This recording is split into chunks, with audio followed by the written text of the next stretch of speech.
বিশ্ব সংবাদে আপনাকে স্বাগত। শুরুতেই জানাবো হাতে পাওয়া সর্বশেষ আন্তর্জাতিক সংবাদের শিরোনাম, পরে বিস্তারিত। শুরুতেই আন্তর্জাতিক আপডেট সংবাদ জানিয়ে দিব। আলহামদুলিল্লাহ, ফিলিস্তিনকে আজ স্বাধীন রাষ্ট্রের স্বীকৃতি দেবে আয়ারল্যান্ড। এরপর জানিয়ে দিব একটি সুখবর, পরোয়ানা জারি হলে নেতানিয়াহুকে গ্রেপ্তারের ঘোষণা নরওয়ের। আরও থাকবে আমেরিকার বিরুদ্ধে নতুন ফ্রন্টের নেতৃত্বে ইরান ও রাশিয়া। এরপর থাকবে ইসরায়েল হামাস ভয়াবহ যুদ্ধ চলছে গাজার রাফাতে। এবং সর্বশেষ জানিয়ে দিব সিরিয়ায় আইএসের হামলায় ৩ সেনা নিহত। ফিলিস্তিনকে আজ স্বাধীন রাষ্ট্রের স্বীকৃতি দেবে আয়ারল্যান্ড। আইরিশ সরকার আজ ফিলিস্তিনি রাষ্ট্রের স্বীকৃতির ঘোষণা দেবে। বিষয়টির সঙ্গে সংশ্লিষ্ট একটি সূত্র এই তথ্য জানিয়েছে। ইউরোপীয় ইউনিয়নের সদস্য আয়ারল্যান্ড, স্পেন, স্লোভানিয়া এবং মাল্টা সাম্প্রতিক সপ্তাহগুলোতে ইঙ্গিত দিয়েছে তারা ফিলিস্তিনকে স্বাধীন রাষ্ট্রের স্বীকৃতি দেওয়ার পরিকল্পনা করছে। তাদের যুক্তি, এই অঞ্চলে স্থায়ী শান্তির জন্য 2 রাষ্ট্রভিত্তিক সমাধান অপরিহার্য। গতকাল সন্ধ্যায় আইরিশ সরকার জানায় প্রধানমন্ত্রী ও পররাষ্ট্রমন্ত্রী আজ সকালে গণমাধ্যমের সঙ্গে কথা বলেছেন। তবে কি বিষয়ে কথা বলেছেন সেটা কোনো পর্যন্ত জানায়নি, তবে জানানোর সিদ্ধান্ত নিয়েছেন। সম্প্রতি বেশ কয়েকটি রাষ্ট্র ফিলিস্তিনকে স্বাধীন রাষ্ট্রের স্বীকৃতি দিয়েছে। সর্বশেষ গত 8 মে ফিলিস্তিনকে স্বাধীন রাষ্ট্র হিসেবে আনুষ্ঠানিকভাবে স্বীকৃতি দেয় ক্যারিবীয় দ্বীপপুঞ্জ দেশ বাহামাস। মূলত 2012 সালে ফিলিস্তিন জাতিসংঘ সাধারণ পরিষদের পর্যবেক্ষক রাষ্ট্র হিসেবে স্বীকৃতি পায়। তখন দেশটির দূতকে জাতিসংঘের সংস্থাগুলোতে অংশ নেওয়ার অনুমতি দেওয়া হয়েছিল, তবে কোনো ভেটো বা ভোট দেওয়ার ক্ষমতা দেওয়া হয়নি। গত 18 এপ্রিল জাতিসংঘের নিরাপত্তা পরিষদে ফিলিস্তিনের পূর্ণ সদস্য পদের অনুরোধের একটি প্রস্তাবে ভেটো দেয় মার্কিন যুক্তরাষ্ট্র।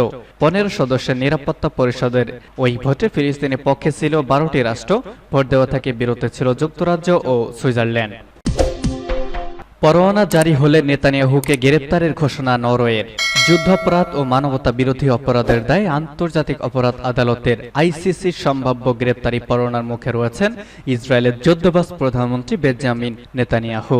ইতিমধ্যেই আইসিসিতে তার বিরুদ্ধে ওয়ারেন্ট জারির আবেদন করা হয়েছে।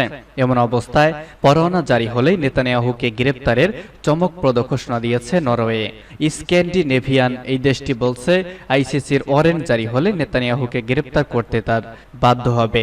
আজ এক প্রতিবেদনে তথ্য জানিয়েছে বার্তা সংস্থা আনাদোলু এজেন্সি। প্রতিবেদনে বলা হয়েছে আন্তর্জাতিক অপরাধ আদালত আইসিসির বিচারকদের প্যানেল পরোয়ানা জারি করলে নরওয়ে ইসরায়েলের প্রধানমন্ত্রী বেনিয়ামিন নেতানিয়াহু এবং প্রতিরক্ষামন্ত্রী ইয়োভ গ্যালান্টকে গ্রেপ্তার করবে বলে ঘোষণা দিয়েছে দেশটি। প্রথম ইউরোপীয় দেশ হিসেবে গতকাল নরওয়ে এই ঘোষণা দিল। নরওয়ের পররাষ্ট্রমন্ত্রী স্পেন বার্থ এইডে বলেছেন হেগ ট্রাইব্যুনালের পক্ষ থেকে নেতানিয়াহু এবং গ্যালান্টের বিরুদ্ধে গ্রেপ্তারি পরোয়ানা জারি করা হলে এবং তারা নরওয়েতে আসলে তাদের গ্রেপ্তার করতে বাধ্য থাকবে তার দেশ। নরওয়ের একটি অনলাইন সংবাদপত্র বলেছে নেতানিয়াহু নরওয়ে সফরে আসলে তাকে গ্রেপ্তার করে প্রত্যর্পণ বা যথাযথ কর্তৃপক্ষের কাছে সমর্পণের ঝুঁকি রয়েছে বলে নিশ্চিত করেছেন পররাষ্ট্রমন্ত্রী স্পেন বার্থ এইডে। কারো বিরুদ্ধে গ্রেপ্তারি পরোয়ানা জারি করা উচিত কিনা তা আন্তর্জাতিক অপরাধ আদালত আইসিসি বিচারকদের প্যানেল বিবেচনা করবে বলে উল্লেখ করে বার্থ এইডে বলেন কোন ব্যক্তির বিরুদ্ধে গ্রেপ্তারি পরোয়ানা জারি হলে নরওয়ের বাধ্যবাধকতা অনুসারে তাকে আদালতের কাছে হস্তান্তরের আশা করতে হবে। তিনি আরো বলেন, আমরা আশা করি আইসিসির সমস্ত রাষ্ট্রীয় দল একই কাজ করবে। আমেরিকার বিরুদ্ধে নতুন ফ্রন্টের নেতৃত্বে ইরান ও রাশিয়া। একদল বিশেষজ্ঞদের মতে ইরান ও রাশিয়ার নেতৃত্বে বাল্টিক থেকে পারস্য উপসাগর পর্যন্ত আমেরিকার বিরুদ্ধে একটি নতুন ফ্রন্ট খোলা হয়েছে।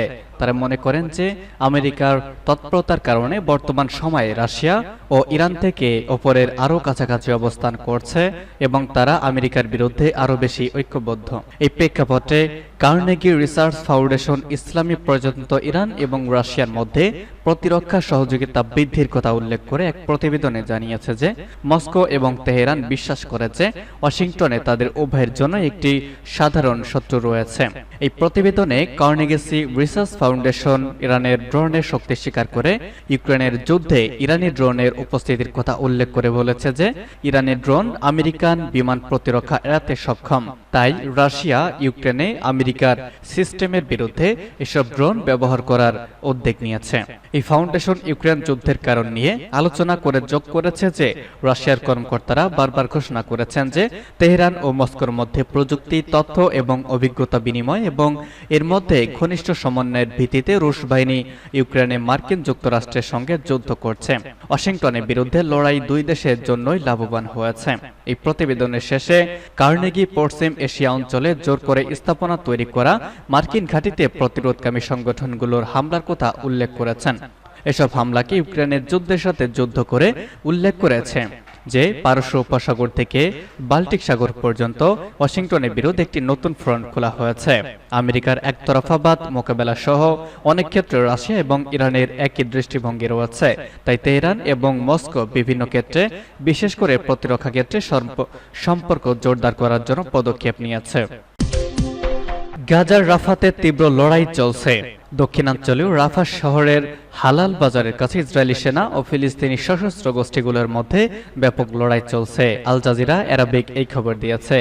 আল জাজিরা সাংবাদিকরা জানিয়েছে, পশ্চিম রাফার তাল আর সুলতান এলাকার একটি বাড়িতে বোমা হামলা চালিয়েছে ইসরায়েলি জঙ্গি বিমান। তবে হামলায় কোনো হতাহতের ঘটনা ঘটেছে কিনা তা তাৎক্ষণিকভাবে জানা যায়নি।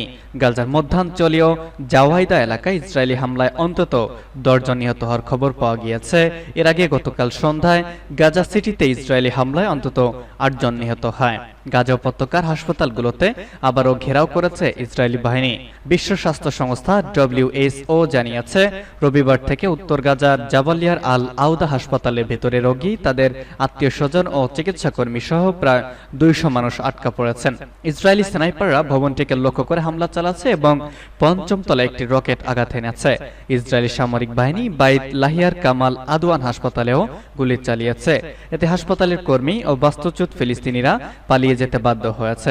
গত 7 অক্টোবর থেকে গাজা উপত্যকায় ইসরায়েলি হামলায় নিহত ফিলিস্তিনিদের সংখ্যা বেড়ে অন্তত 35,647 জনে পৌঁছেছে বলে গতকাল অবরুদ্ধ এই ভূখণ্ডের স্বাস্থ্য মন্ত্রণালয় জানিয়েছে। ইসরায়েলি হামলায় 79,600, কোথাও রয়েছে 79,852 জন আহত হয়েছেন বলেও মন্ত্রণালয় বিবৃতিতে জানিয়েছে। মন্ত্রণালয় বলেছে, ইসরায়েলি হামলায় গত 24 ঘন্টায় 85 জন নিহত এবং আরও 200 জন আহত হয়েছে। অনেক মানুষ এখনো ধ্বংসস্তূপের নিচে পড়ে এবং রাস্তায় আটকে পড়ে আছেন, কারণ উদ্ধারকারীরা তাদের কাছে পৌঁছাতে পারছেন না। বার্তা সংস্থা আনাদুল বলছে, গাজায় অবিলম্বে যুদ্ধবিরতির দাবি জানিয়ে জাতিসংঘের নিরাপত্তা পরিষদের প্রস্তাব সত্ত্বেও ইসরায়েল অবরুদ্ধ এই ভূখণ্ডে তার নৃশংস আক্রমণ অব্যাহত রেখেছে।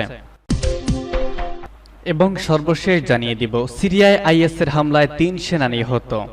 সিরিয়ার জঙ্গি গোষ্ঠী ইসলামিক স্টেটের হামলায় 3 সেনা সদস্য নিহত হয়েছেন।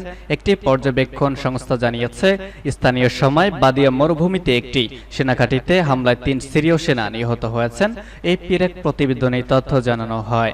Syrian observatory for human right জানিয়েছে, জঙ্গিরা এমন একটি জায়গায় হামলা চালিয়েছে যেখানে সরকারি বাহিনীর সদস্যরা অবস্থান করছিল।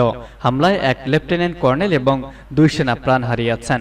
ব্রিটেন ভিত্তিক পর্যবেক্ষণ সংস্থাটি বলছে, সিরিয়ার সেনাবাহিনী ওই এলাকায় নিরাপত্তা বাহিনী পাঠিয়েছে, যদিও সেখানে আইএস এই ধরনের হামলা ঘটনা আগেও ঘটেছে। দেশটিতে প্রায় বিভিন্ন স্থানে আইএসের হামলার খবর পাওয়া যায়। এর আগে গত 3 মে আইএস মরুভূমি এলাকায় 3টি সামরিক অবস্থান লক্ষ্য করে হামলা চালায়। এতে কমপক্ষে 15 সিরীয় সরকারপন্থী যোদ্ধা নিহত হয়েছেন।